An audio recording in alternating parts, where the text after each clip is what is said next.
If you get to that first time, leave. Leave. Because it's not going to stop. It's not going to be just one time. It's never just going to be one time. All right. We had Mother's Day. I left like 2 weeks Okay. after Mother's Day. Okay. And he was like trying to get me back, talking about he was in therapy. He had people from the church calling. It was crazy. Like Let's we're sit like there. counseling him. Let's They sit there. would support him. You're going to take your son away from your son's father, from his father. I was just like, are you serious? Y'all didn't see me limping. You didn't see me, it was just crazy. Like, pay attention to the raw footage of what they are doing, because when I look back on it, there were things that I could have noticed, or I did notice and I didn't at the same time, but it was intentional not to. And I would say at the first time, leave, but don't even let it be the first time, So I feel like there's different advice to give based on what somebody's bringing to the table, but pay attention to what they're saying and what they're doing. Pay attention to how you feel in your body about your reaction or your interaction with that person. How do you feel? Don't dismiss what you feel. It doesn't necessarily have to be words or thoughts. Like, what do you feel when they say certain things? What do you feel when like you're around them in certain like tense situations? Because even before the physical abuse happened, I use that word energy, but there were moments where I felt things that made me feel uncomfortable. And I didn't lean into it. I didn't respond to it. I didn't do anything about it. I would say trust yourself. And again, trust the feeling that you have in your body, because our body alerts us to a lot of things and we often don't pay attention to it. What's up, beautiful people? It's your favorite Light M Boogie in this thing. Welcome to another episode of the Conf1dence Way podcast, where we are shining light on the darkness that is domestic violence and abuse. Listen, if you've never been here before, welcome to the show. We got 3 simple goals: to educate, empower, and encourage. We are here to educate anyone who has never been in an abusive relationship, doesn't quite understand how people get in relationships, why they stay in relationships, or perhaps you're in one and you don't even know it. We are here to empower all of our survivors to stand up and share your story without shame, fear, guilt, or judgment, because you are strong, you are powerful, and your voice deserves to be heard. And we are here to encourage anyone who is currently suffering in silence. Listen, you are not alone. You are not crazy. Abuse is not normal. Your feelings are valid. And despite how it may look and feel in this very moment, there is a way out, and we encourage you to seek support. Now, let's go ahead and hop up in this thing, because we about to rise above these insecurities, release the burdens of shame and guilt, and revive our God-given power, purpose, and passion the Conf1dence Way. So we about to light it up. I am super, super, super excited to introduce to you this beautiful, amazing, phenomenal woman, and the world knows her as Candace. Candace! Hello, ma'am. Hello.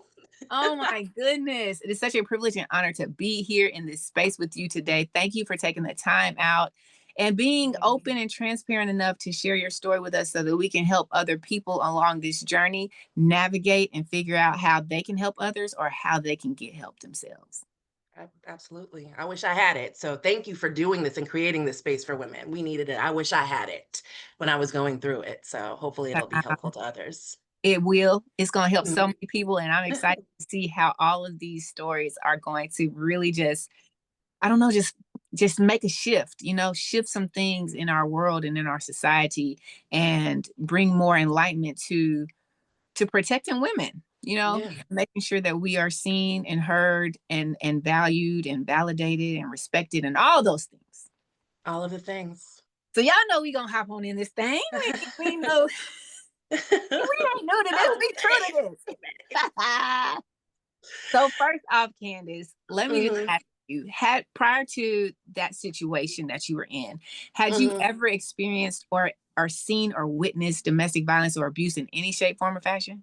Girl, no. That's why my story is so crazy. Like, there is nothing about my life that would have explained me getting to that point, except for the trauma that I experienced right before it that just brought me into a dark place.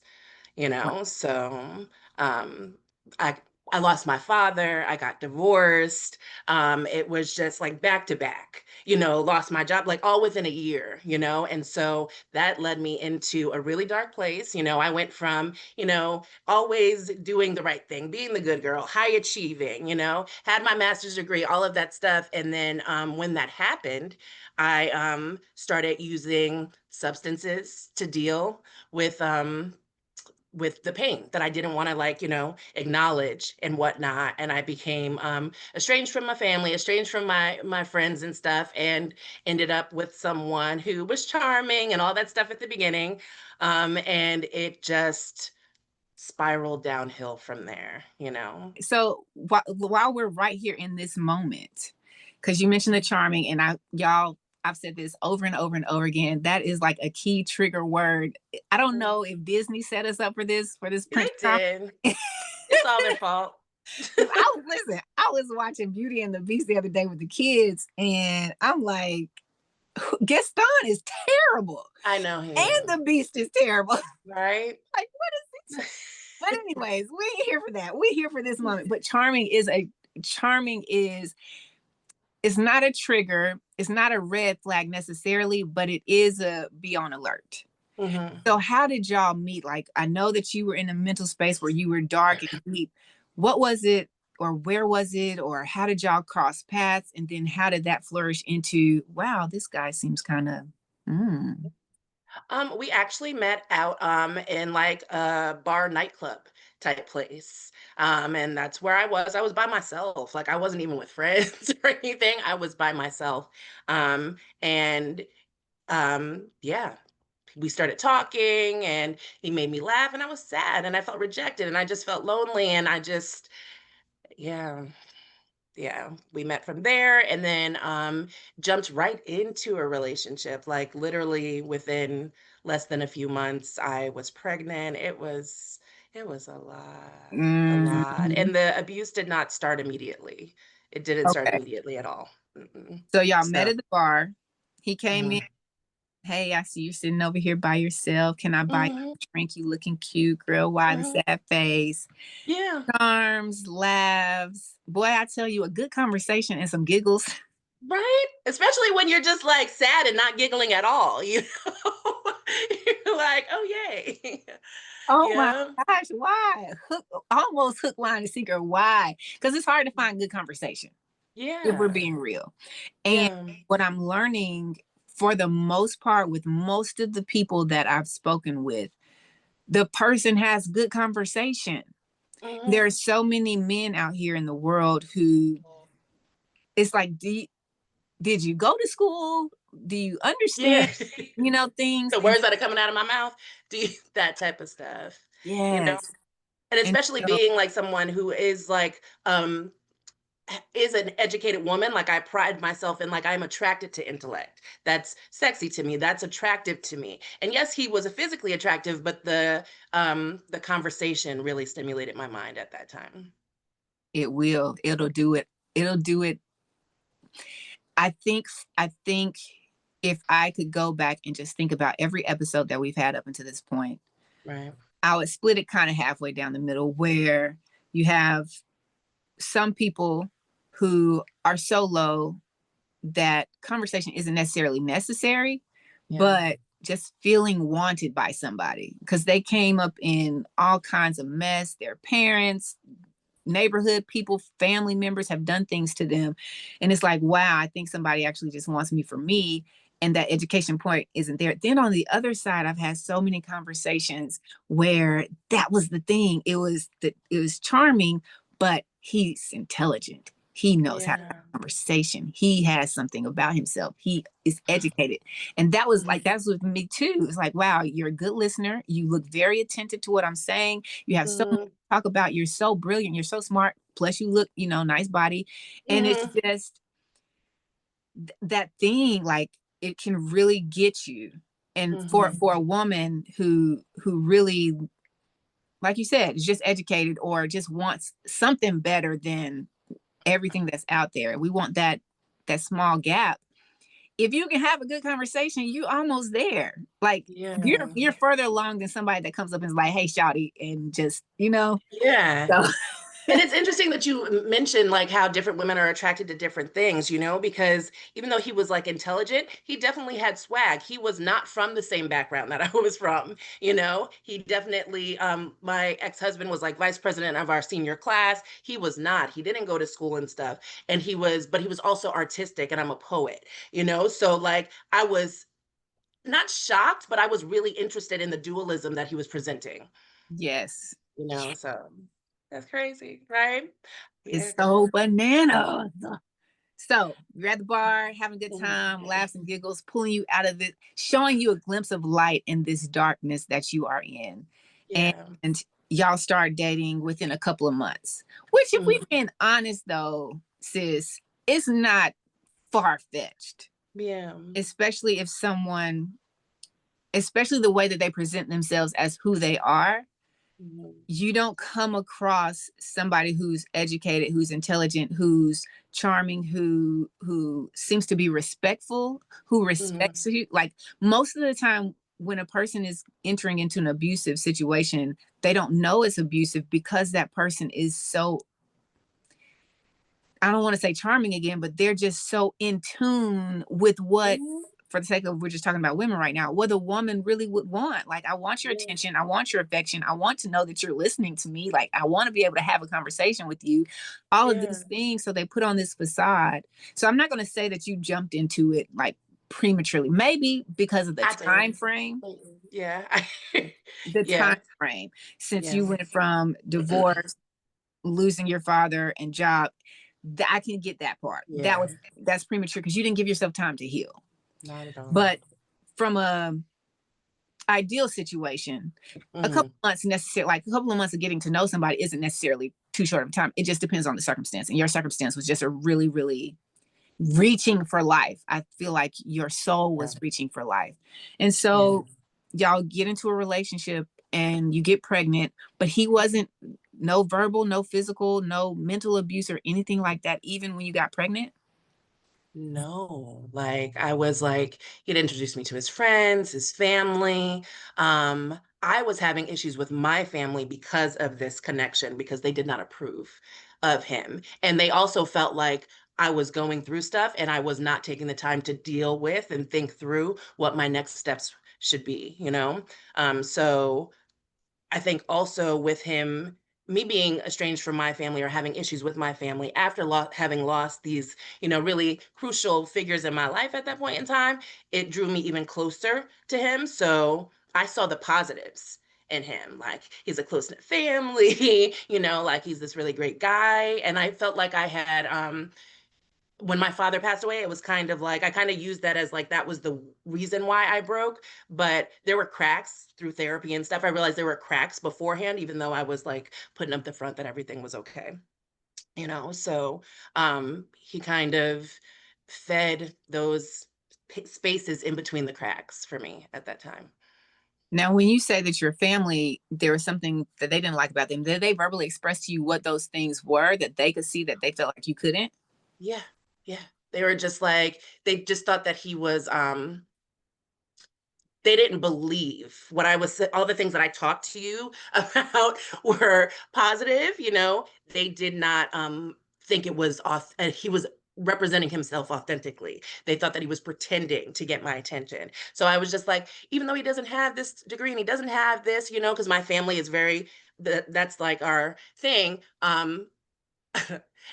I was like, he's got this and he's got this and he's a really great guy, and they know that I'm a creative and stuff, and they were just like, it's not that we're looking down on him for these reasons, but there's something about him. My mom was like, there's something about him. I feel like your father's coming to me and telling me no, things like that. But I was not ready to hear that. I was having fun. I was feeling seen, and as you had mentioned before, I had felt rejected after my divorce, so I and that happened in a really horrible way. So yeah. So your family had actually met him. They weren't just going off what you said, but they were going off of their vibes that they got from actually physically meeting him. My mother and one of my brothers. I have 3 brothers and a sister. So my mother and one of my brothers had met him. Okay. And both of them had the same feeling. Yeah, my brother was just like, "You're too good for him." And I thought he was being judgmental. I was like, "You're being fake, you're being elitist, all this stuff." I was in my 20s, And he was just like, "No, I love you, sis, and this is not him. This is not it." You know. Y'all, let me tell y'all something. Listen very, very, very, very, very closely. Because whether you're coming from a hard time in your life or you have gone through the process of healing and recovering and you think you're ready for a new relationship, listen to your family. Yeah. Listen to the people that you call family, the people that you love, that you call sisters, that you call brothers, that you call friends, like people that you have trusted for however long you've trusted them. Please listen to them, because it's the same. It's the same. Like, they see it, and we get caught up in the glow of all of this new attention and this acceptance of, wow, you really accept me for me, that we miss the signs are always there, and we miss the signs, we miss the flags. And the fact that your mom and brother said that they felt like he was doing exactly what they do. Mm-hmm. Let me tell y'all, just please, if you are entertaining someone and it comes to the time where you're ready to introduce him to family and friends, please introduce him to family and friends, and then, or her, and listen. Be Listen to open to them. what they have to say. Please Like, be don't open. just do it as like a protocol, you know? Yes. Yes, because I kid you not, I believe that there are so many situations that could be avoided, so many abusive situations that could be avoided if if the survivor or the person who was being abused would have actually listened to the people that know them better. Yeah. So I just wanted to pause for a moment, because I felt like that it was very, very important to highlight the fact that when you did introduce him, and like you said, it's not about looking down. It's not about, you don't have a degree. That ain't got, it's a lot of people out here who don't have degrees, and they are better men and women than a lot of people Yes, who ma'am. have all the degrees. Amen. It's Yeah. about the energy that you miss when you're in the moment of the emotion, when you're in the moment of euphoria and happiness. Mm-hmm. And so just take time to let them be around your friends, and then get your friends' advice and listen to it. If you have true friends, if you have real family, listen to it. Okay, so, whoo, dang. So y'all That's get so good, pregnant. Kim. He's, Mm-hmm. he's all these things Mm-hmm. to you, and he's not abusive. No, no, it actually, that didn't start until after I was pregnant, and I it's crazy. After I was pregnant, and like things start changing. You get pregnant, you've got hormones, all kinds of stuff. And I was a strict family, so I only had him, you know? And so things started coming out once he realized, okay, I got her. You know, she can't go anywhere, she can't do anything, you know? And yeah, it started with verbal, and it started depleting my strength, my pride in myself, you know. I had, when I met him, I was feeling down about myself. I relied on him, I guess I would say relied on him to bring me back up. And then he tore it back down. And so I walked in that throughout a good portion of our relationship. And he was able to make me feel like it was my fault, able to make me feel like when he would do these things, like be aggressive, be abusive, come and apologize, you know, and then say, but if you had not, you know, and this is why I did that. And in a warped way, I understood it in that context. And if I tell you, my parents were high school sweethearts, they were lovey-dovey, they left letters all around the house for each other, and I was like, ew, gross, you know, when I was growing up, you know. So for me to, I didn't understand, I didn't know how to deal with this, because nobody I knew had ever experienced anything like this. And so I just thought, and so I also had experienced like love unconditionally, you know? So I felt like, okay, I'm with to have this man's baby. We're gonna have to work, I'm gonna work it through, work it out, you know?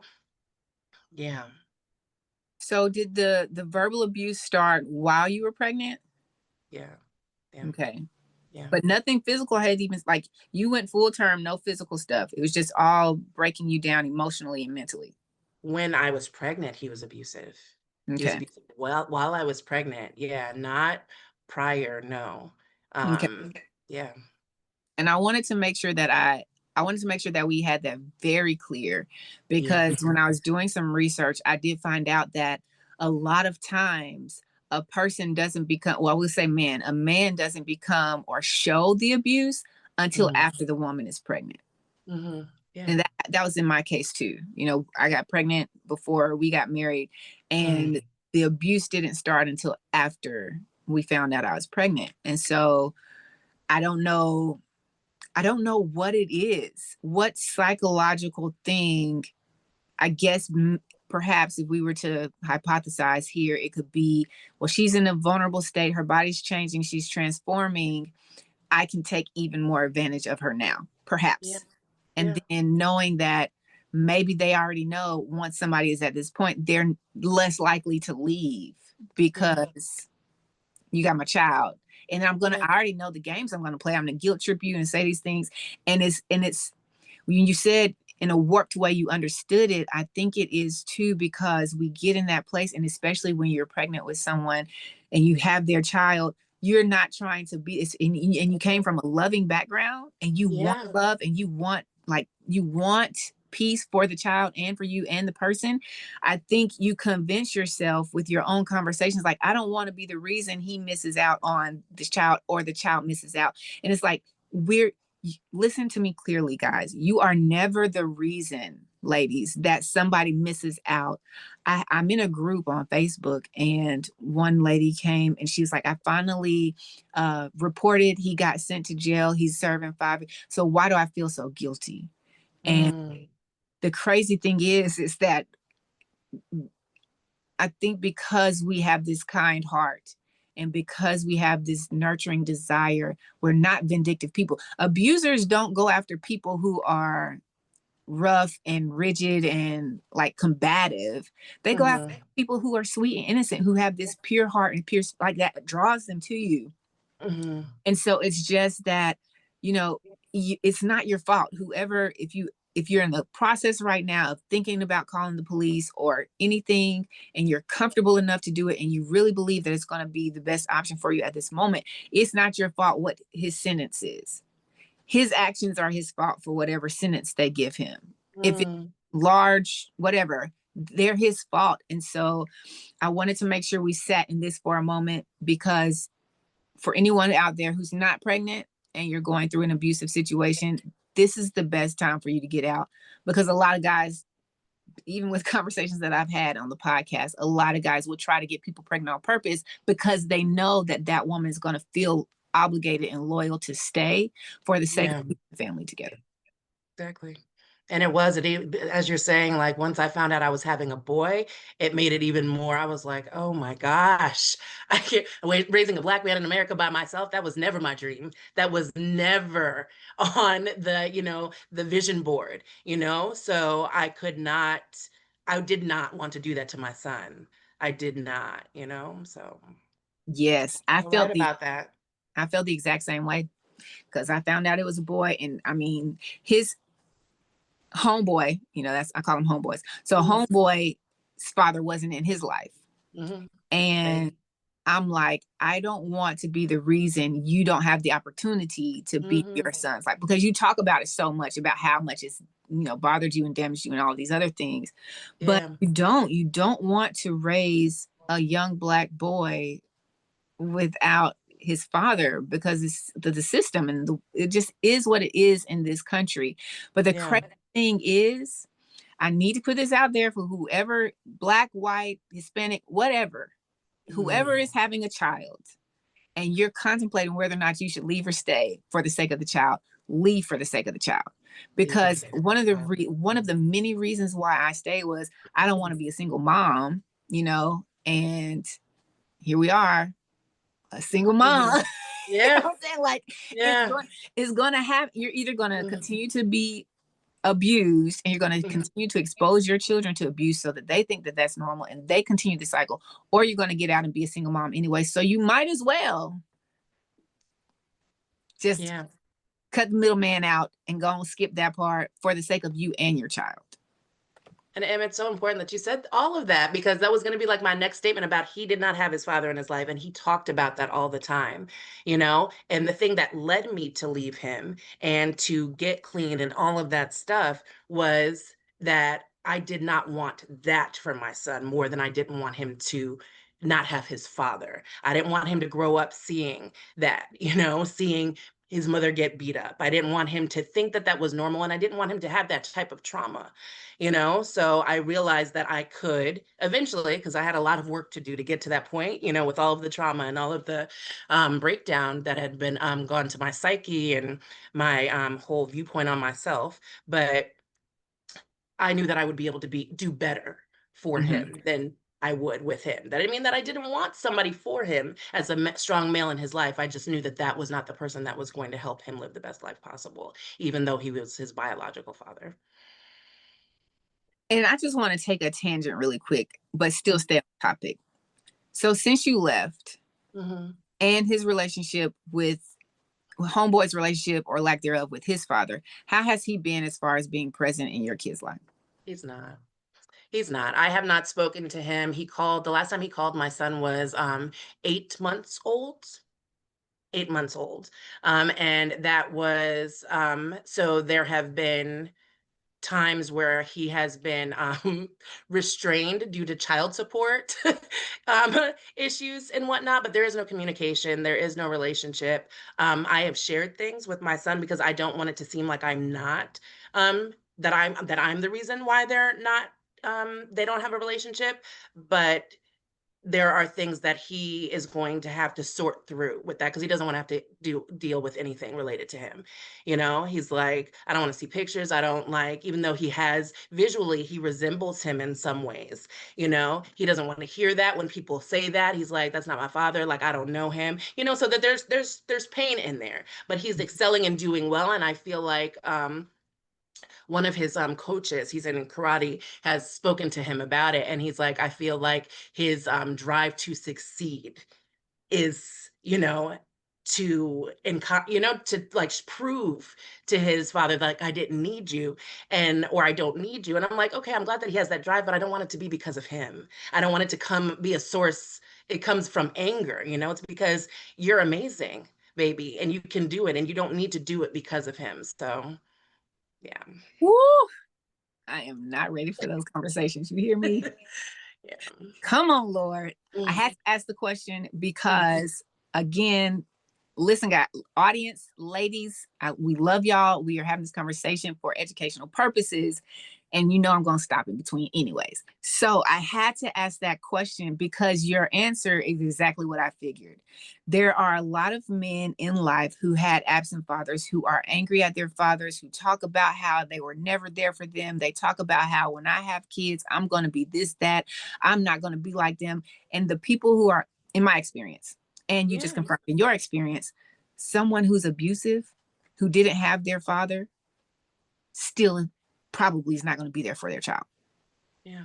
And then you're going to have to go through the process, if you even want to be bothered with chasing down, where is he working now, and going to then having to get that person served, like all of these things just to even try to get a little bit of help of whatever they're going to have to financially give based off what the court says. So don't fall, be careful not to fall into the woe is me trap that they play. Yeah. Because they make you think that it was the worst experience in the world and they would never do that to any of their children and blah, blah, blah, blah, blah. And they end up doing it. Because in my experience, they don't want to be inconvenienced by anything or anyone. No. Homeboy on this side, if it wasn't in line with whatever he wanted to do and it was some kind of inconvenience, it's not happening. But if it does happen, there's going to be retaliation for it, however that comes out. In your experience, because I felt like he would try to show remorse, but then go back to it and then blame me. Did you experience that, or he was just like, it's all your fault? Because women that I've spoken to, it's like either or, where there is no remorse, there is no try, and it's not sincere if you're going to do it again, but the facade of it. Yes, I feel like it was both. There was definitely a lot of remorse, like it was both. Yeah. It was both. I think it depended on his mental state, and it just depended on his mental state. There were times where it was, oh my gosh, I'm so sorry. I can't believe blah, blah, blah, blah, blah. I'm sorry. Da, da, da, da, da. Then there was other times where it was just like, F it, I don't care. And like, those were the scariest times because it's just like the devil was just looking at you. It felt like the presence of the devil was in the house. And it's just like you're walking on eggshells, you're walking on toilet tissue, you're walking on everything, trying not to trigger Yeah. and whatever you want, an episode or whatever you want to call it. It's not an episode, it's a choice. You're clearly Yeah. right mind to do these things. So for me, it was both. There were times where, and then even there would even be times where I would just be really, really angry and upset. And homeboy would have the audacity to be like, don't harden your heart. Oh, don't speak Bible to me. Baby, I got so much, What? I don't think that people talk about this, but Yeah, I called it spiritual biblical abuse. it is. There was so much Bible coming at me. And it was because there was a time in my life where my relationship with God was, it was strained Mm, because in 2011, I lost my mom to breast cancer. And then after that, I was like, well, I believe in God because I believe that God created all of this. But I don't know about this Jesus dude. I like all of this stuff. I'm like, I mm, so many questions. The devil was really in there. You know, the Bible says yeah. that God is not a God of confusion. And he's not, Mhm, questions come because the devil's in your thoughts. mhm. So I had all these questions about this and that. And no, I mean, I was in church, I was around church, but it never seemed like anybody really talked about it. It's always just like faith, believe, faith. And so I Yeah. was like, man, bump it. I believe in God. I believe there's a higher power. I believe in the universe. I believe in energy and all of these things. I don't really know about Jesus. So when I met Homeboy, he was big on Jesus and God. And you know what the craziest thing was? Like he could read the Bible and he could interpret it to me in a way that I understood. And I was attracted to that. That is so crazy. That is his grandmother owned a church on my end. So he like I had kind of my father was really was a like a very strong man in God. And so like when he took him from me, I was just like, whatever, no, you know. And so to have him be able to not only quote it to me, but to use it in context and all of that stuff, it's so crazy how that happens. I'm like, how are you doing this? And then it confuses you, and then it's like, maybe I did, maybe I should. And no, ma'am, no. But you completely missed the part where it tells you how you're supposed to treat your wife. Right? Right? Let's just skip over the things that are not convenient for us. Let's do that. Girl, don't make Um, me holler down here now. Oh my gosh. Yes. So to answer your question, it was both. It was Mhm. both remorse afterwards. There was one time he did something and like I guess he was so shocked that he did it. And then I went upstairs to change the laundry and blah blah blah. And for some reason I just felt like God was like, just forgive me. I went back downstairs and I was like, I forgive you. And the look Mm, on his face was like just white mm, because he knew what he had done. Then he mm. like you don't know what's about. It's not like I didn't have. You know, there are people who could fight back. I didn't. Yeah, I could not. If I yeah. did anything, Mhm, he was the type of person that would try to provoke a physical touch for an mhm. excuse to do something bad. To respond, defend himself. Oh my! Yes, girl. I'm about to scream. I'm about to scream. How? Uh-huh. Oh my gosh! Like Mhm, I'm pregnant.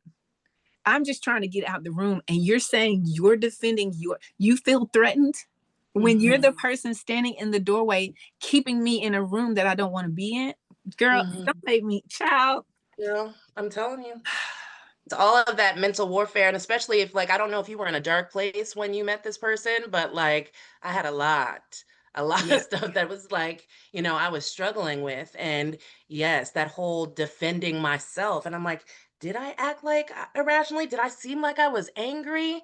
Because my stomach was hurting because I'm carrying our child and there's no food in the house because you gave it to your boys. Like, did I do too much? I'm questioning myself about these things. Yes. Yeah, so and I remember there was one I'm sorry, go Go ahead. ahead. Go You got ahead. me excited, I'm about to um, there was a time that he he always, like, attacked my body, like, physically attacked my body, and he told me that he would never hit me in my face because he liked it too much, and I was just like I remember I was like it was a blank stare, and he's like, "You should take that as a compliment," and I was just like I didn't take it as a compliment, but I was like questioning myself. I'm like, should I take that as a compliment? It was crazy. It's crazy when you reflect upon thoughts that you had in those moments. Because me now that would never cross my mind, And I'm still that same person, but I feel so different from her. So different from her. So, but yeah, he used to say that. He would never hit me in my face because he liked it too much. So I'm like pregnant, walking around like bruised up in pain in my body. Yeah. The mental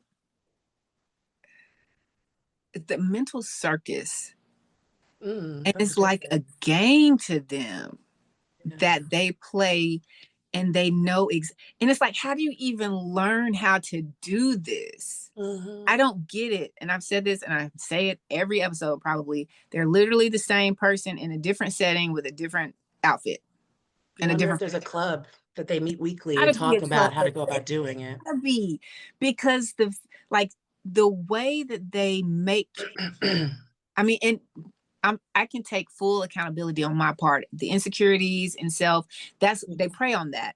But the Yeah. way that they can do it, even when you're educated and you know better, you're Mhm. still questioning, I did. The girl, the last conversation, the last incident that happened, and then I leave and then still trying to do counseling. Mm. Wow. Trying to work it out with Trying, him. child, because I'm like so much, just there's so much shame and guilt from past decisions and things like that. And it's like, then the pressure of the Bible, like so much stuff, so much stuff. So I leave, we're on the call and I'm with my counselor and I'm talking to him and I'm trying to explain. I was like, we were in the truck and he wouldn't get out of the truck. And I just started yelling. And I was like, and I shouldn't have yelled. And I know the counselor was like, Mm. I could see the look on his face, like, this is my poor child, this poor baby. Yeah. I was like, I get it. Because he had conditioned me to, Yes. but I don't want to be a yeller anyways, but I But learned still. later that it's called reactive abuse, where they just tap some little nerve, and then when you finally can't take it anymore, you explode, and then they go back and act like they're the victim and saying, well, why did you do that? Yeah. And I don't know how they learn these things, but when you find yourself questioning whether or not you caused an issue that was against you, you can't, unless you're assaulting someone and attacking someone and then they retaliate. You didn't do anything. I don't care what you said. I don't care how you feel. I don't care if you ran away and screamed and yelled. You don't deserve anyone to put their hands on you. Mhm. And that's so important that you say that, like, no matter what you did. And I feel like my like struggling with like drugs and alcohol and like my realization of where I had fallen from, I blamed myself and I take responsibility for my decisions that got me to that point in terms of what I was doing. But that didn't warrant what he was doing. That didn't mean that I deserved that type of relationship. I needed help. I needed therapy. I needed whatever I needed to deal with my choices, but I'm not responsible for his choices because of mine, you know? Mm-hmm. True. Mm-hmm. You are not responsible for their choices. I say this too, you're not responsible for carrying the burden of their insecurities. Yeah. Reason they are this way is because they're too insecure and too scared and afraid to face whatever they went through to heal from it themselves. And so because they can't heal out of their own fear, and in my case, he was the big bad, King Kong, Mm. all of this thing, like trying to puff yourself up and demand, Yeah. like you're gonna demand respect. And it's like, I say that I respect you with my words because I don't want to get whatever feeling that's Taken gonna come out. from it. But in my heart, I have zero respect for you. Yeah. And there are some relationships where a person who's being abused can say that to somebody, and the other person will just say, like, y'all can go back and forth. I didn't have that. There was Yeah. not that. Like the slightest touch is all he needed, To go and off. to go off. There was one time he was downstairs and he asked for the credit card. So I just, like, he's off in the kitchen somewhere. So I'm not walking back downstairs. I walked upstairs to get the card for you. We're already on Hmm. terms. So I just dropped the card down on the floor. I don't say anything. He got the car. So he comes around and he sees the cars on the floor. I go use the bathroom. He comes and he's like, oh, so you just throwing stuff now? So he's downstairs. He has to walk up a flight of stairs, across the hall, into our room, into the bathroom, just to spit on me while I'm using the bathroom. Oh my gosh.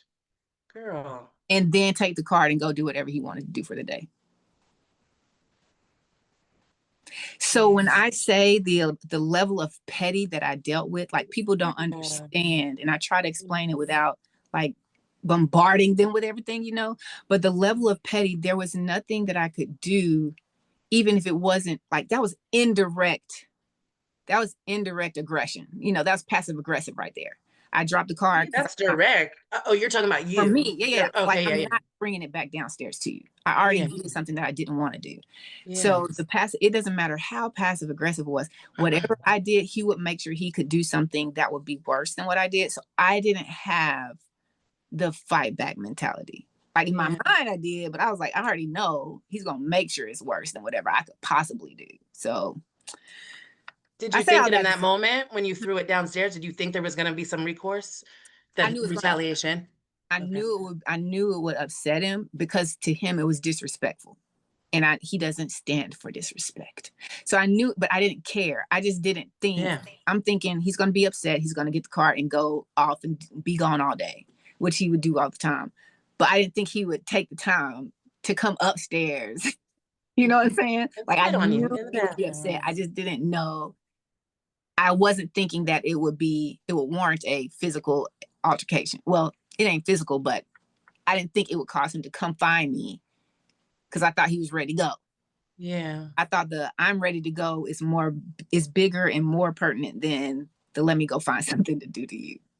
Yeah. So I say that to say we just gotta, like, it's not your fault. Whatever you do, their actions are not your fault.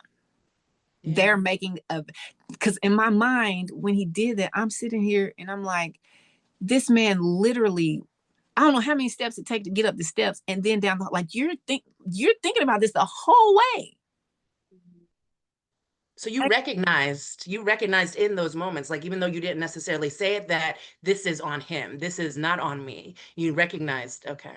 And at that point, but see, that was part of the point in the relationship where I was basically tapped out. Like I had gotten to a point where I felt like I was just dying. I'm just here literally because my babies need somebody to take care of them, and his kids need somebody to take care of them. And so I wasn't to a I don't give a F point to where I would do anything, because I knew better. Mm-hmm. I knew better. You hear how that sounds? Yeah. As a grown person, oh, I know better not to do that. But I knew not to do certain things. But I was also at a point where I knew in my mind I didn't deserve. I mean, I always knew I didn't deserve it. But like you said, it's just the warped validation for what they do. Yeah. But at that point, I was like, I don't warrant what he does, but he's going to do it anyways, as long as I'm here. There is no decision that I could make that could warrant or grant him permission to make the decisions that he's making to attack me physically. Unless unless I just come out the blue and I'm physically jumping on you. Yeah. Like if I'm doing something intentionally to try to harm you and you're literally self-defense, I got it. But if you're not doing anything to try to harm them intentionally, there's nothing that you say or do. I mean, you could walk away and that could still be considered disrespectful to them, and that's going to trigger them to come at you. It was like, I'm trying to diffuse the situation and you're following me. Yeah. Yeah. So, yeah. They want that. They see that as that power. I remember when I made the choice to leave. I don't know. I didn't want to interrupt. Go ahead. Okay. When I made the choice to leave, and I don't know if like you're going to censor this, but I was literally plotting his murder. Mm-hmm. Like I was plotting to kill him. And I remember I said to him after one incident, I was sitting on the couch and he was sitting across from me, and he was like cooking something, and he was like saying it was because he knew I liked it or something. And like I don't know what had happened. I had just got into another space. I don't know. And I was like, I'm going to kill you. if you keep doing this. Like, I said it. And I was like, and we both know that I'm smart enough to get away with it. And he was like, the scary thing is, I think you are. And I was like, no, that I am. And I don't know what, I was serious though. I was serious. And my son was sitting in one of those like rolly things. And I don't know what God did, but we locked eyes. And I was like, no, no, I'm not going down that route. And it took me about like 2 weeks after that. Um, but because that was on Mother's Day, I left him 2 weeks after Mother's Day. It was on Mother's Day, and we had just had this incident, and I locked eyes with my son, and I was just like, I'm not gonna do that. Not gonna do that because he's not gonna be there. He needs somebody. He needs me to be there, and he needs me not to be behind bars. He needs me not to be dead. He needs so much more than what I'm giving him, you know? So yeah. But child, them holidays, boy. Again, research shows that incidents escalate on holidays, whatever the holiday is. So My first Mother's Day. My my first sis, Mother's the Day. first Girl. one, ain't it the first? Man, don't get me started. Girl, we got to, girl, we ain't got to go through it all. Jesus, we appreciate your presence, Lord. Oh my gosh. Oh, the first Mother's Day. You would think. Yeah. Give me one good one, the very first one. If you're going to ruin the rest of them for the rest of our life, just give me one good. Yeah, just one. So my sis said, I'm going to kill you. Yeah, no, I said it Get in away. his eyes. And I'm not even like that, you know, like, but it was like I had like an outer body Yes. experience, and I was just like, I'm not afraid of you. And I need you to know that even if you start swinging in a moment, I want you to hear, I want you to see that I'm serious. And by his words, he said he knew that I was serious. So That's bananas. So you weren't even in this relationship very long then, because y'all met a couple of months, you're pregnant, the abuse starts while you're pregnant, but you leave when your son is 8 months. 4.5 months. 4.5 months. Yes, my son was born in January. We had Mother's Day. I left like 2 weeks Okay. after Mother's Day. Okay. And he was like trying to get me back, talking about he was in therapy. He had people from the church calling. It was crazy, you know, like Let's we're sit like there. counseling him. Let's They sit there. would support him. You're going to take your son away from your son's father, from his father. I was just like, are you serious? Y'all didn't see me limping. You didn't see me, you know? It was just crazy. But I was like, no. And my family was like, my mom and my brother, they were like, we will lock you down. You are not going back. And they didn't even know about the abuse. They just were like so happy. I didn't tell them. He threatened that he would tell my mom that I was like dealing, like I was struggling with substance abuse and stuff like that, because like nobody knew. And like my mom and we became reacquainted once my son was born. She came to the hospital, like called me a couple weeks before and stuff. And so thank God that even though I was really very much in that life, I did not look like it. And so I was able to keep that secret, but he threatened he was going to tell everybody, you know, and that kept me too because of the facade. I didn't want anybody to know. I was so embarrassed by the life that I had been leading. But yeah. Yeah. So much to unpack in this moment. Oh my God. I'm going to start with the last thing you just said, the embarrassment. So much shame and embarrassment. People want to know here, for anybody who's asking, why do you stay in an abusive relationship? One of the things is shame and embarrassment, for fear of being, for whatever reason, again, this warped perception of what we think our family's going to think, our friends are going to think, the fear and the shame of what they might think, their judgment of you even being in an abusive relationship. So that keeps you there because you don't want them to know. It's like, dang, you that weak that you got into an abusive relationship and then you stayed. Yeah. You let Like this there's man hit you? yeah, Like, you let this man hit you? My brother, when they found out, they're like, you didn't call us. I was like, I was not going to bring anybody else in, you know, because I knew what y'all would have done. And I didn't want that for you because of my choices. But I also was ashamed of it. Like, there's nothing, as I said at the beginning, in my life that would have explained why I had made those choices, you yeah. know? Shame and guilt will keep you places that you were never, it'll get you places you were never meant to be in and keep you places you were never meant to be in. So there's that. Now we got to go back to the whole church. Girl. Ugh.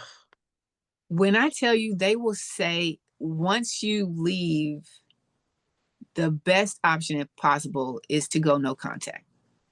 Because mentally you're still even though you've left, there's still something in you that has, for me, I'll speak, that has this hope that maybe he can change, maybe he could. I mean, he showed me somebody good, or I wouldn't have started off with him. Maybe he can change, maybe he can get better. I don't want to be the reason why he doesn't, blah, blah, blah. He's like taking all this responsibility for his actions. And so they will do and say anything to get you, just to get that foot in the door. Yeah. To see if they can get you back. I'm going to change. I'm going to cancel. Like me, it was, so when I'm there, I'm the problem. You know, when I'm there, I'm the problem. When I leave, I'm still the problem, because it's like you calling me talking about you having chest pains. I'm like, did you go to the hospital? Like, I can't. No, I just need y'all to come back home. No, you need to go to the hospital. You I'm need to not a get some doctor. medical assistance. I went to school for physical education and activity for well-bodied people. I ain't study all that. You need to go find out why you got high blood pressure and you having chest pains. But you're telling me, you know, and if I don't cut you, like if I don't have this, I want to choose my words wisely. If I don't have the strength and the courage to not fall into that, to cut you off and to see what it is, I'm going back, because I don't want you to be hurting. Yeah. At the end of the day, even though you've done all of this stuff, I don't want you to be hurting. I want better for you, because I want you to be there for your kids. And so, I mean, like I can see in my mind, like I see this amazing person. Yeah. And I'm like, you have so much potential. Like you could change the world. You're so like good at what you do, but you got your demons that you won't face. Yes. And so if I allow myself to, I said this one time, like potential, like we're not doing potential anymore. I'm not going after the potential anymore. I'm not going to be attracted. Oh, that's cute, but I can't do anything with potential. You either are or you're not. Exactly. And the potential, like going after somebody's potential, will have you chasing a carrot that you're never going to catch. That highlight reel will fool you every time if you focus on it. Let's not just that highlight reel. Now let's study some film. Let's see the raw footage, of your life, let's sir. See what's really going down. So the church, they will say no, they really, and they like praised him because again, he was charming, and I did not tell people.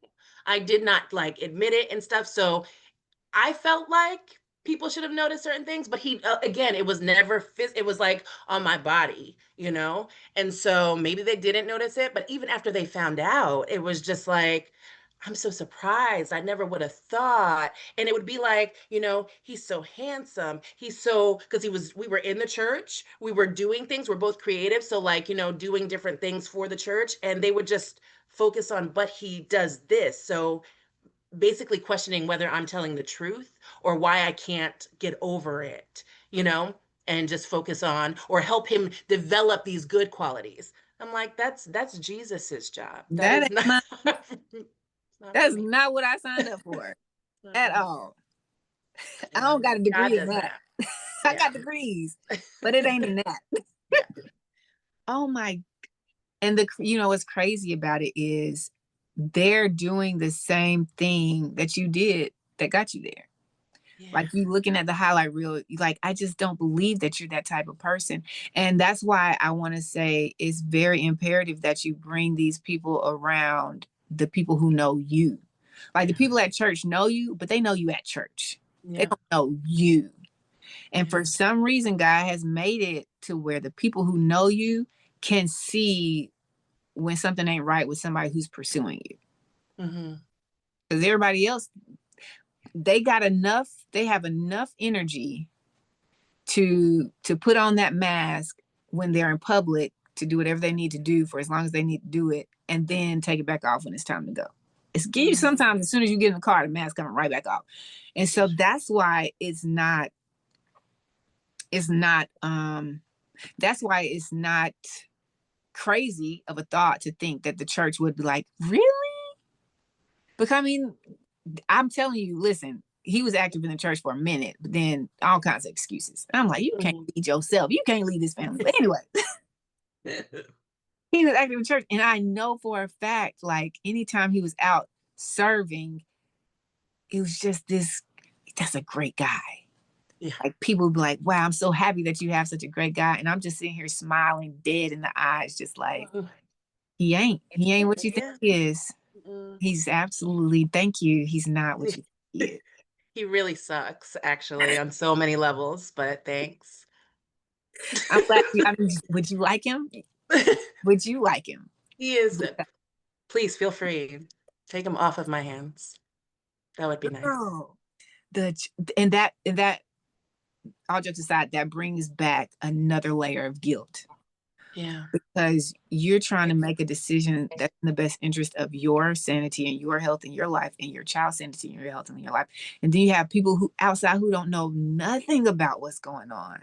Yeah. Coming to make you feel, this is what I'm learning. This is why people don't speak up.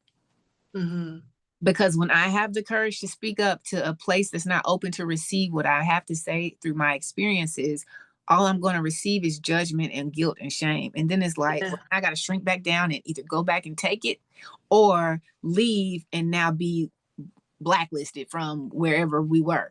Yeah. Like now I got to go to church and you looking at me with these judgmental eyes and all this looking down on, or wherever it was, or work, or wherever you are. And so that's why it was really important that I felt like God was leading me to do this, because there are so many stories out here that so many people need to hear to know that they're not alone, but to know that you have a safe space to get this out, to share where somebody's going to believe you, and to know that somebody's going to see it and it's going to help somebody. Because it's happening right now with other, celebrities and things. It happens all the time with celebrities. And so the question is, why you go back? Well, because perhaps maybe I did call the police and they ain't do nothing. Yeah. A lot of people don't call the police because they've seen that they're not going to do anything except make the person who's doing the abuse more angry. I didn't call. Make it worse. I never called because I didn't. Multiple reasons. One, I want you to go to jail and then your kids don't have their dad. Like now I got to explain to your family and your kids that I didn't have and the kids that I did have. Like, I'm like, that's a lot. That's a lot. And then I felt like it would be my fault because I called, not because of the actions. Because of what you did. Yeah. Then there's well, what if they just do a disturbance report? Now I just done poke the bear. Yeah. Because you're going to leave. You're going to just leave after you have a conversation. You're just going to leave.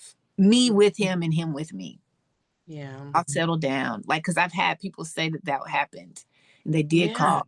And they're like, sleep. The police will say that. I believe that police need more training on how to handle situations. Yeah, they do. Training on drugs, guns, out in the streets, all that. But I don't know.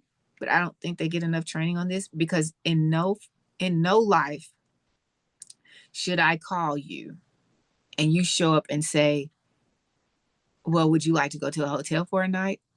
You can go, like, we'll wait while you get your stuff. Or y'all just sleep in separate rooms. Yeah, no.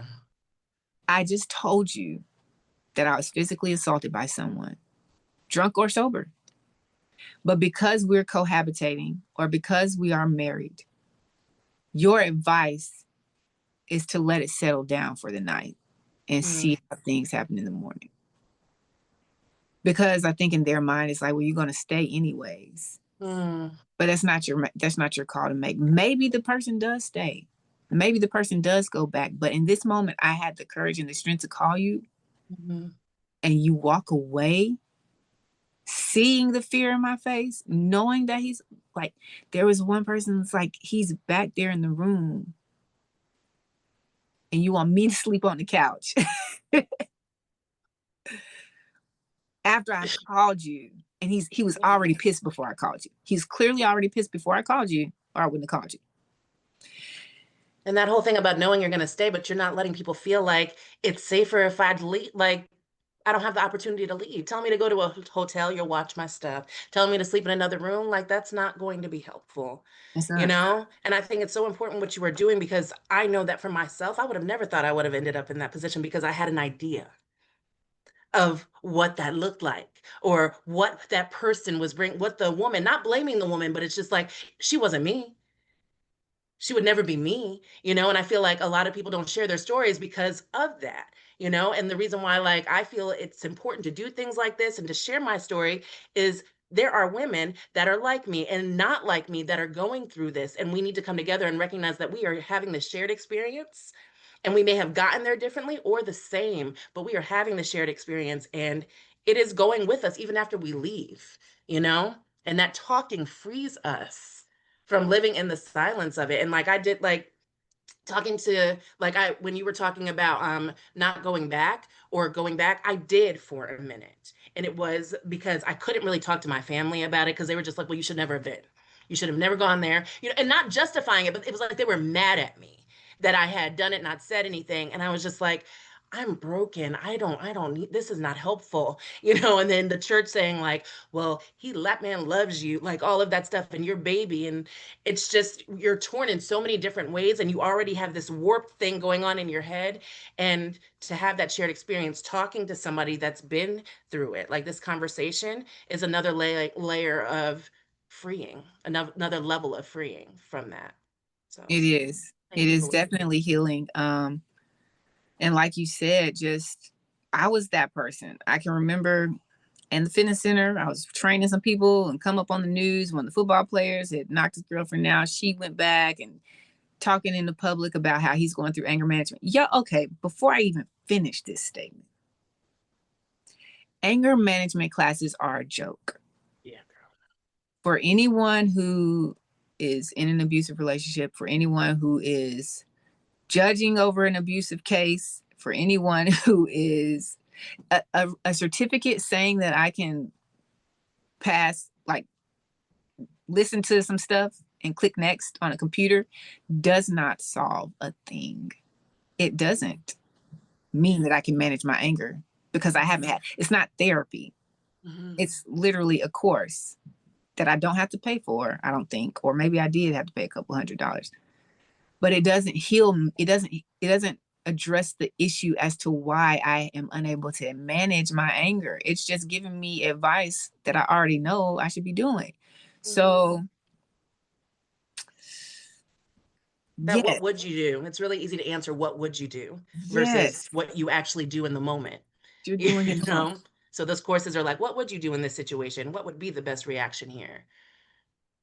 So So I just wanted to say that. And like you said, I was that person, like, I would never, it only take one time and I'm gone. I was mhm. that person, like, I mean, with my whole chest, I was that person. I don't Yeah. even see how you get into, but Mm. that was me. We're right here too. Right here. He became We me out start here. a club. Yep. And I just wanted to piggyback off what you said, like, that we have to have this space and we have to have these conversations because you can honestly, there are some people out there who don't have the insecurities that they're dealing with. They're not in a broken space. They really do have the confidence to set the boundaries, see the signs, and acknowledge and act accordingly with them. But then there Yeah. are other people who think they're confident, think they got all this going on, see the signs, and then you still let them slide. I saw the signs, but I let them slide. And so Yes. we're here because you said something so important. Even though it wasn't like your family was blaming you, you didn't feel received. You didn't feel safe enough, this safe enough to leave what you knew was abuse to go to a place that you knew was healthy because of their response to you actually getting the courage to do it. It's like, oh, instead of, so for anybody who has family who's going through this and they do, judging their decisions when they come is not the time. It's never the time to do it. Y'all should all just go have a counseling session together and really sit down and, like, unpack this all so we can understand why she got here or he got here in the first place.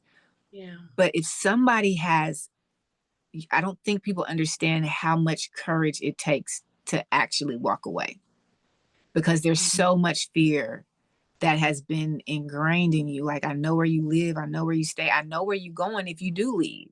And then there's, to a certain extent, I don't really care about your family or friends anyways. I'll do to them anything that I would do to you. And so Right. now you have the burden of, I don't want them to, like you said, I don't want you, I know you can handle yourself, but I don't want you to have to handle yourself. I don't want there to be an instance where you have to try to handle yourself against a decision that I made. Yeah. And so when a person does finally have the courage to say, hey, I'm leaving this situation. I know you knew it was bad. I don't need you to tell me. I told you. I need you to say, come here, let's sit down. Whenever you're ready to talk, we can talk about it. Yeah. Mm. Because people go back, it breaks everything about it breaks my heart. Everything, but it just feels like it hurt, like you stick the knife in and twist it a little bit when I had the courage to come to you and you made me feel bad about it. Yeah. Yeah. The place, the one place that I did think was safe, because everybody doesn't even have the place they think is the one place I did think was safe. And you're judging the decision I made that got me there instead of comforting the decision I made to bring me back. Get out, Girl, you just preached a whole sermon right there. Child. What I love about this, though, really, really is like the joy that's on the other side. Oh, yes. Like the disgusting stuff that we talk about in this conversation, the ugliness of it, the laughter that infiltrates the conversation isn't a knock towards anything that anybody is going through or anything that we've gone through. It's not to water it down, to downplay it, but I believe it's a sign of hope for those who are still suffering in silence. Like, you're not leaving because you think that you won't be able to make it without that person, or you think that life is not, there's nothing out there for you. Let me tell you something. Joy and freedom. Girl, yes. Peace. Oh my. In your soul. Your Baby, spirit. Peace. That is my word. Things that disrupt my peace, I'm like, no. I ain't got time for it. I'm not doing it. No, sir. Mm-mm. Candace. Fish. But I'm glad that it was such a short time frame. What, that was a year, maybe? A year and a half. A year and a half. Praise God. Praise God that you okay, so before we even get to the end, I need to know. So Mother's Day incident happens. You say with your whole chest, I'm just letting you know right now, a day is going to come. About to die. A day of reckoning. It's coming to you. How did you go from that moment of your son saying, Mom, that's not the life you want? And then what transpired to 2 weeks later, you like, I'm gone? I think that once I became a mother, I became empowered for my son. It wasn't for me. I didn't want this for him. And it was a buildup. And then for that to happen on Mother's Day, and for me to, like, my son was like in the cart thing when it was happening, and he was a baby, like, he doesn't remember any of that, but I just felt like he just saw this happen. Like, he was in this energy, in this space while this was taking place. And I didn't want that for him. And as time went on, like, everything that his I call him SD, but everything that his biological father was doing, I just felt stronger. Sorry. How I was able to respond to it. I'm sorry. I understand if you edit some things out, though, girl. I understand. No, listen. I don't know if you've ever seen the movie. Wait.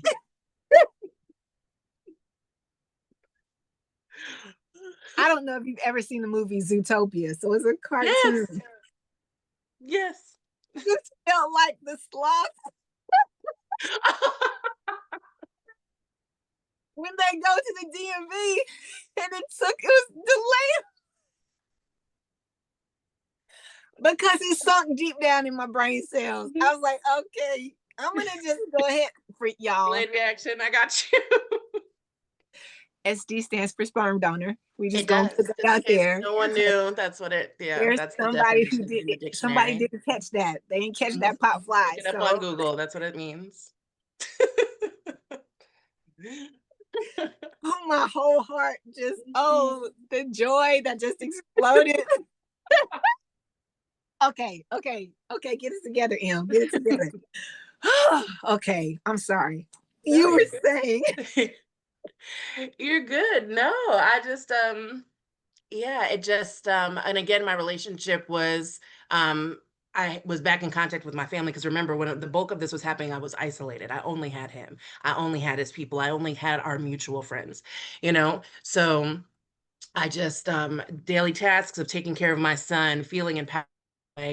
And there was an incident where it wasn't like physical, but he did something that just really pissed me off, and it was like my old self, reacted to it, and it wasn't anything physical, and I'm trying to it was a situation with, he had other children, which he wasn't honest about upfront, but again, they had come to, live in the house that I was paying for, and stuff, and the children, I was there for them, because I'm a teacher at heart, that's just, like, who I am, and, so I was, like, doing things while he was gone, he would leave for day it was a whole bunch of craziness, man.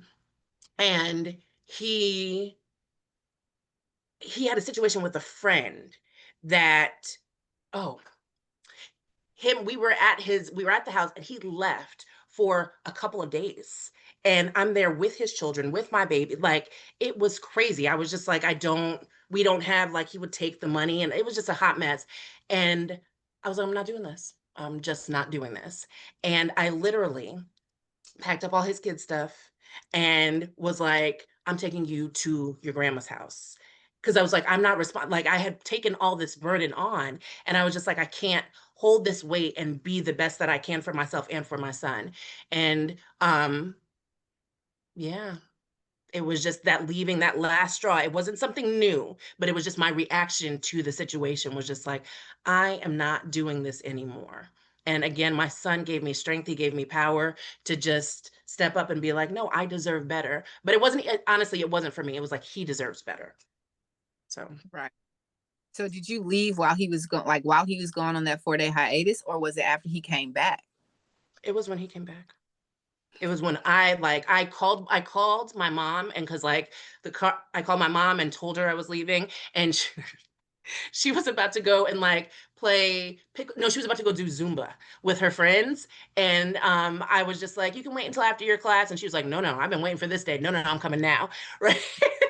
So as she's coming to pick me up, he's coming in. So it wasn't like I was waiting for him, but she's pulled in and we're putting stuff in the trunk and he's like going off and stuff and running his mouth. He's like, I'm gonna tell her about this. And I was like, it's okay, I'm gonna tell her. I'm gonna tell her. You're not gonna, because it was like, I'm gonna tell her about these drugs. I'm gonna tell her about these things, all these things that she did not know. I was like, I'm gonna tell her. And so, yeah, I Uh, just was like, I'm done. I'm done. And I was not dealing with it anymore and stuff. So, Let me just say that that was a major blessing that he didn't go off the handle. yeah, it was. He, because that doesn't happen for everybody. But he didn't do things in public. Like he didn't want to we were outside. Like he didn't do things in public. It was always in private. It was always in the house. It was always when other people weren't around. you Mm. know like it was all like, and I remember one time, like when I was pregnant, like we did like he was spending all the money, like all that stuff. I wanted a double quarter pounder with cheese and I was not able to get it. I didn't have the money and stuff. And his friend came by and he brought me a double quarter pounder with cheese meal and he just gave it to me.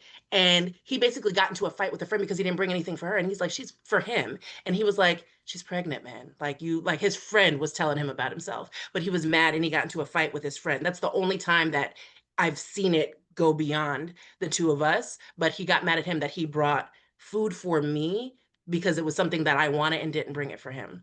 But he was he, again, the IG reel was always on repeat with everybody else but me. So I'm gonna be real. I'm gonna be real. I Please.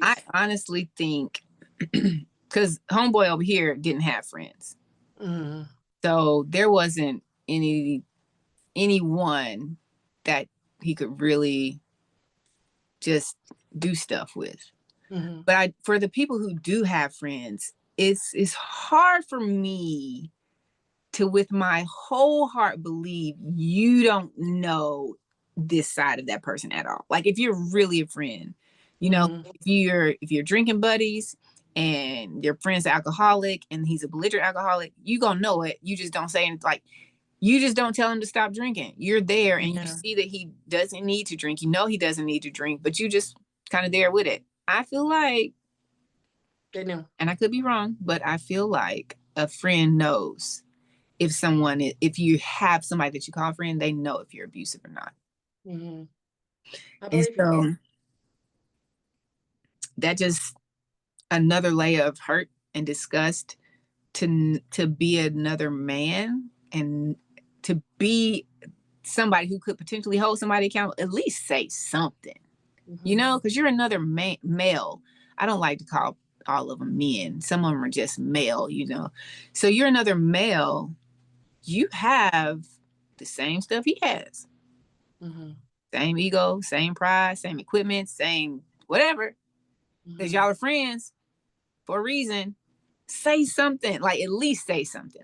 Or at least say something to the girls that, I mean, I know you ain't trying to be all, but love somebody else in the world enough, be beyond yourself, to try to protect. If she decides to continue to stay or decides to continue a relationship to pursue, that's on her. But at least give somebody a warning or a heads up. Yeah. At least, like, when you know somebody's aggressive, try to keep them away, or like do something besides just stand back and act like nothing's happening. I can't imagine being a friend to somebody who's abusive and then just knowing that the next relationship, this person about to be abused, and I don't say nothing to nobody. I don't warn them. Like, yeah, that's To true. nobody. So I don't know. To our friends out there, stop Say being something. raggedy. Say something. Dang. Ugh. Okay. All right. So you get out, man. I'm so thankful. I am so thankful that you came back to yourself as early as you did to get out. I mean, because a lot, and that's like, y'all don't understand. I know you ain't told like 75%. You ain't even told probably 25% of everything that transpired in a year and a half. A lot happens. Yeah. But that you were able to look at your son and get like just really move, like to know that he deserves better, but then to act on it. I'm just proud and I'm happy that you did. So what's your advice to anyone who is either in an abusive relationship right now, who's questioning whether or not he or she should leave or blaming themselves? Like, what is your advice to someone who's listening to you and your story right now? Pay attention at the beginning if you can. And as we're talking about that highlight reel, like pay attention to the raw footage of what they are doing. Because when I look back on it, there were things that I could have noticed, or I did notice and I didn't at the same time, but it was intentional not to. And don't, I would say, at the first time leave, but don't even let it be the first time, so I feel like there's different advice to give based on what somebody's bringing to the table, but pay attention to what they're saying and what they're doing. Pay attention to how you feel in your body about your reaction or your interaction with that person. How do you feel? Don't dismiss what you feel. It doesn't necessarily have to be words or thoughts. Like, what do you feel when they say certain things? What do you feel when, like, you're around them in certain, like, tense situations? Because even before the physical abuse happened, I use that word energy, but there were moments where I felt things that made me feel uncomfortable. And I didn't lean into it. I didn't respond to it. I didn't do anything about it. I would say trust yourself. And again, trust the feeling that you have in your body, because our body alerts us to a lot of things and we often don't pay attention to it, you know? But if you get to that first time, leave. Leave. Because it's not going to stop. It's not going to be just one time. It's never just going to be one time. No. And it doesn't even matter how insignificant. If it's just a wrist grab, Like, it Mhm. doesn't matter how insignificant it is, even if the wrist grab doesn't hurt. The aggression there is just gonna that's the little piece that peeked out that he wasn't able to control, or she, at that moment. Mhm. So really quick though, because you said that there were signs that and flags that you saw, but you kind of ignored. Like, give some examples of what it is that you felt that you was like, I see. I'm gonna pretend like I don't see it, like, but I see it. So I'll start with some of the things that weren't as intense. I felt there were words, there was language, like when I was being complimented, or if I was like, in the light in some way, I felt like he would say things to try to bring me down a notch, and it wasn't blatant, but it made me feel some kind of way when it was said. And I can't remember the exact words, but like if somebody gave me a compliment at church, or like actually it's funny, like at church, like they would ask me to speak or to share different things, or like present, and he would say things like, they're only doing that because you sound bougie. They're only, things like that. Or somebody says, a man says, like, they like my dress or something, and it would be like, they're only saying that because he would sexualize it. It wasn't just about me. And I didn't like the way that felt. I would say that he was often trying to undermine things that people noticed as positive. Like, he was insecure about that in me. And then there was a time where I definitely should have responded to that. We were having, it wasn't even an argument, but it was a debate, and he picked up a glass and threw it across the room, and it hit the wall. And he's like, I'm sorry, I'm sorry, I'm sorry. I was just mad. And he was like, really apologetic. It was the first time. But I remember I was scared. I felt scared. When I think back at that moment, I was scared.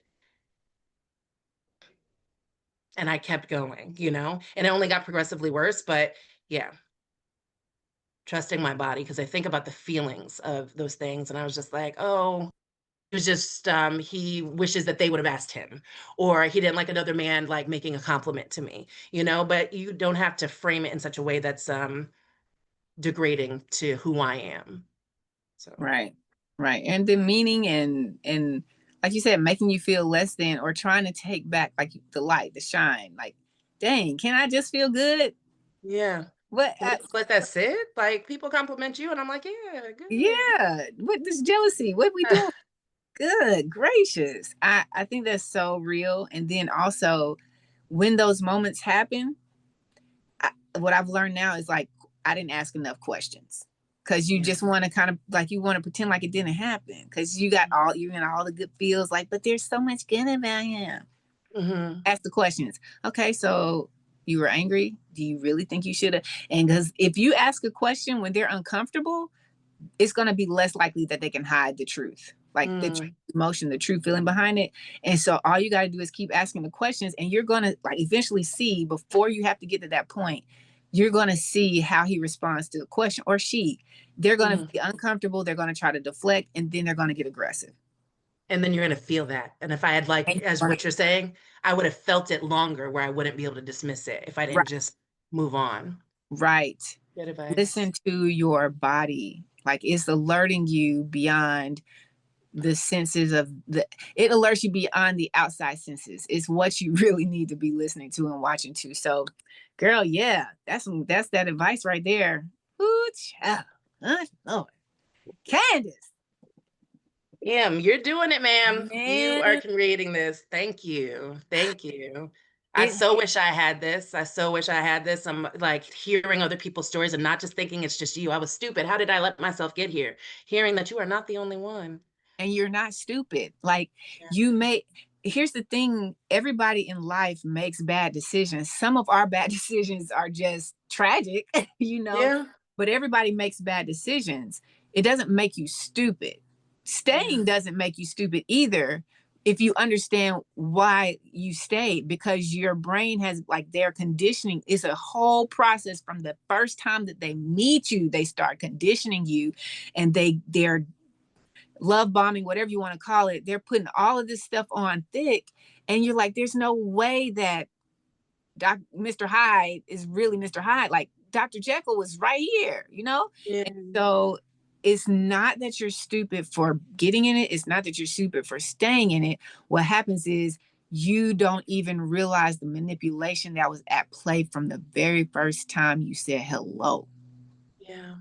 Like they picked you. Yeah. Because most of the time, I'm not gonna say most of the time because I ain't talked to everybody in the world. But from these conversations, it's not that I've heard anything where the woman went out and like picked that person. That person picked her and she responded to it. Yeah. Yeah. They picked you because and then it's really a test because anybody who has the audacity to stand up to the foolishness, when the foolishness is presented, they just walk away. They might make a big scene about it, call you crazy and all these things and walk away and then go find somebody else that's not going to make a big, like, that's not going to call them out on the stuff. So that's one of their favorite words is calling everybody else crazy. Yeah. Everybody else in the world crazy except for them. And other choice words. And other words. So Candace, sis, oh my gosh, thank you for this moment, for sharing your light, for taking the time to be transparent with us and share your story so that we can see we're not stupid. We're not alone here. Your feelings are valid. This is what I tell you. Your feelings are so valid. You are not crazy. They're going to tell you you're crazy. They're going to convince you that you're crazy. You're not crazy. Everything your body is screaming at you is the truth for a reason. And so I just want to thank you for taking your precious time to serve us with your story, with your love, with your light, and your grace and your beauty and your joy on the other side. Girl, yes. It's a party. And oh my gosh, I love it so much. Y'all know what it is. Oh man, it's another episode of the Conf1dence Way podcast. Beautiful. Keep showing up, keep sharing your love, keep sharing your light. And as I always say, we gon' I love your energy, Em. I love it.